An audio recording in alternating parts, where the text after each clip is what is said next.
नमस्कार, मी डॉक्टर मनीषा जोशी. मी माननीय मुख्यमंत्र्यांना हे निवेदन करत आहे. माझ्या आईचे एक स्नेही नंदकिशोर पंडित यांनी 2009मध्ये मला रिक्वेस्ट केली की मी लहान मुलांसाठी जी अद्भुत सफर काढत आहे त्या सफरीमध्ये त्यांच्या मुलाला घ्यावं, प्रणव पंडितला घ्यावं. तेव्हा तो 8वीमध्ये होता आणि प्रणव पंडितला या 10 दिवसाच्या अद्भुत सफरीमध्ये सहभागी करून घेण्यासाठी 50,000 रुपये खर्च येणार होता.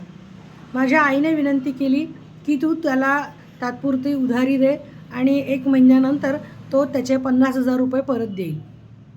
आणि जेव्हा या अद्भुत सफरीमध्ये विमानाने जाणं येणं सर्व खर्च मी केला आणि 20 मुलांसाठी ही सफर होती.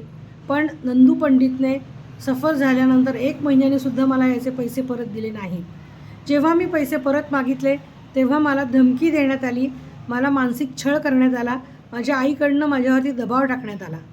आणि हे नुकसान जे आहे हे त्या काळात त्यांनी माझं केलं आर्थिक मानसिक. आज त्या 50,000ची 2 लाख रुपये व्हॅल्यू झालेली आहे. नंदू पंडित यांनी मला माझे 2 लाख रुपये परत द्यावेत, कारण त्यांच्या मुलाला जी सेवा मी दिलेली आहे, अद्भुत सफरीमध्ये सहभाग केलेला आहे. विशेष म्हणजे हा प्रणव पंडित आता एका मोठ्या इंटरनॅशनल कंपनीमध्ये आहे.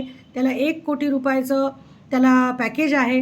त्यामुळे त्यांनी माझे ते 2 लाख रुपये देणं हे त्याच्यासाठी सहज शक्य आहे. एवढंच नाही तर त्यांनी घर घेण्यासाठी सुद्धा एका बिल्डरची माझी ओळख वापरून त्याचं घर घेण्यासाठी त्यांनी घर घेतलेलं आहे 1-2 कोटी रुपयाचं.